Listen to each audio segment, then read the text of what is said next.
Hei vaan. Se on vuosi edellisestä videosta ja syy minkä takia videoita ei ole tullut, niin meni hermot näiden videoiden tekemiseen. Aloin tekemään uutta videoa ja vartin jutustelun ja työskentelyn jälkeen huomasin, että nauhoitus ei ole päällä. Tässä kohtaa oli vielä, että ei mitään, että kuvataan uudestaan koko homma ja katsotaan mitä tulee. Muutaman minuutin jälkeen huomasin, että kamerasta oli akku loppu. Tässä kohtaa sitten katkesi selkäranka ja pistin kameran lataukseen, hitsasin ahtoputken loppuun. Ajattelin, että kuvaillaan sitten huomenna dumpiasennuksesta. No sitten kun dumppia rupesin asentelemaan, kattelin sitä kameraa siinä pöydällä ja totesin, että paskat tästä. Kamera pöytälaatikkoon ja jatkaa hommia. No, nyt kamera on kaivettu esiin ja kokeillaan, jos tää tällä kertaa onnistus. Vuoden aikana auto edistynyt jonkun verran. Viime keväänä tosiaan ahtoputki ja dumppi tuli laitettua kiinni. Jäähdytysjärjestelmän letkut tehtyä.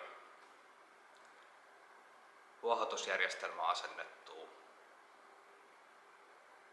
Ja vanhat turvakaaret leikattiin pois. Aikoinaan kun ne turvakaaret tonne laitettiin, niin ei ollut tarkoitus ajaa mitään virallisia kilpailuja. Mut nyt kun tarkoitus on ajaa No Prep-sarjaa, niin vanhojen kaarien seinämävahvuus oli 0,25 milliä liian pieni.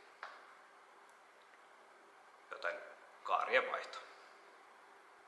Kesän aikana autolle ei juurikaan mitään tehty. Pyörin kesän kukkilakaraken-matkassa niissä kisoissa, mihin vaan ehdin mukaan. Marraskuun vikalla viikolla sitten kaivettiin auto kaikkien rojujen keskeltä esiin ja valmistelin auton siihen kuntoon, että saadaan uusi häkki paikalle. Kuunvaihteessa sitten kiitokset Tonin ja Ossin. Jaksoitte tulla 1 päiväksi tänne hääräämään, niin saatiin uusi häkki viikonlopun aikana paikalle. Häkiasennuksen jälkeen hitsailtiin sitä auton sisälle vähän putkeen, missä polttoainelinjat menee nätisti. Sen jälkeen pellitin hattuhyllyn ja takakontin pohjan. Tämän jälkeen sitten korjattiin ruostevauriot toisesta takakaaresta ja molemmista takakulmista.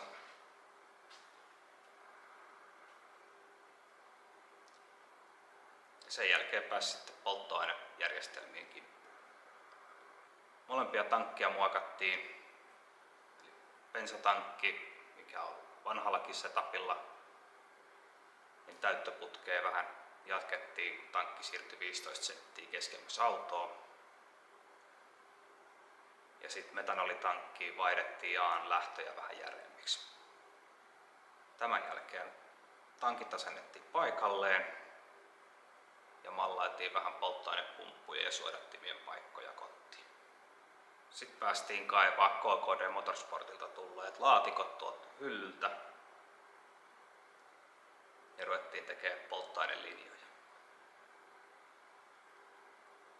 Tämän jälkeen asennettiin konehuoneeseen polttoainelinjat ja paineensäätimet. Samalla kasailtiin kaikki muukin tarvittava sinne koneen ympärille kiinni. Seuraavana täytettiin jäähdytysjärjestelmä, laitettiin öljyt koneeseen, siirrettiin auto traileriin ja auto lähti Hollolaan makseenkuasennukseen. Nyt kun auto on Hollolassa, niin sillä väli kasasin perän valmiiksi. Siinä on PO-metallin tekemät tumpit paikallaan. Sisällä on Racing Diffsiltä tulleet romut.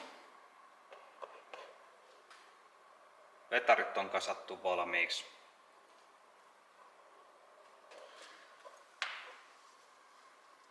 Sitten siellä on meillä uusi aski ja turbiini. Nää päästään heti kun auto palaa, niin asentelee paikalleen.